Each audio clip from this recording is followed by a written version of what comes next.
Hi hello இன்றைக்கி நம்ம homemade key வீட்லேயே எப்படி ஈஸியாக சிம்பிளாக செஞ்சிடலாங்க. நம்ம தினமும் காய்ச்சுற பால்ல இருந்து பாலாடை எடுத்து ஒரு 15 டேஸ் ஸ்டோர் பண்ணி வச்சுருக்கேன். அதோட கூட ஒரு டேபிள் ஸ்பூன் அளவுக்கு தயிர் சேர்த்து நல்லா திரிய விட்டுறலாங்க. 24 ஹவர்ஸ் கழித்து எடுத்தோன்னா நல்லா பால் மாதிரி திரிஞ்சு வந்திருக்கும், தயிர் மாதிரி. அதை நம்ம மிக்சர் ஜாரில் சேர்த்துக்கலாம். சேர்த்து நல்லா கிரைண்ட் பண்ணிக்கலாம்.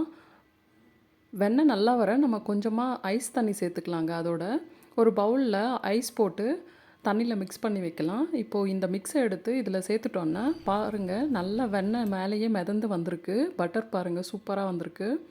நம்ம எடுக்கவும் ரொம்ப ஈஸியாக இருக்கும் இந்த ஐஸ் வாட்டர் சேர்க்குறதால. ஒரு 2 டைம்ஸ் நல்ல தண்ணியில் நல்லா கழுவி எடுத்துக்கோங்க. இந்த வெண்ணெயை கழுவி எடுத்துகிட்டு ஒரு பேனை ஹீட் பண்ணிக்கலாம். ஹீட் பண்ணி மீடியம் ஃப்ளேமில் வச்சு இந்த வெண்ணெயை உருக்கி எடுத்தோன்னா நம்மளோட ஹோம்மேட் கீ ரெடி ஆகிடுங்க. ரொம்பவே சூப்பராக இருக்கும்.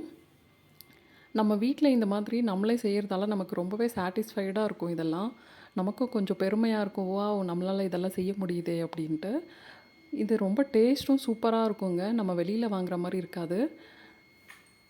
அடிக்கடி கிளறி விட்டுட்டே இருங்க. கொஞ்சமாக 2 பிஞ்ச் அளவுக்கு சால்ட் சேர்த்துக்கலாம்.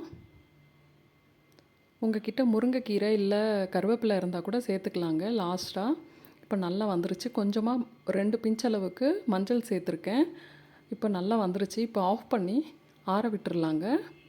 பாருங்கள், நல்லா ஆறுனதுமே இந்த மாதிரி இருக்குது. இதை நம்ம இப்போ ஒரு பவுலில் ஃபில்ட்ரு பண்ணி எடுத்துட்டோன்னா நம்மளோட ஹோம்மேட் கீ ரெடி ஆகிடுச்சு. சூப்பராக இருக்குங்க. இது நல்லா ஆறுனதே மணல் மணலாக இருக்கும். ரொம்பவும் நல்லா இருக்கும். நம்ம இந்த மாதிரி சின்ன சின்ன விஷயங்கள் நம்மளே செஞ்சுக்கிறது நமக்கு ரொம்பவே நல்லது. தேங்க்ஸ் ஃபார் வாட்சிங். Please like, share, subscribe.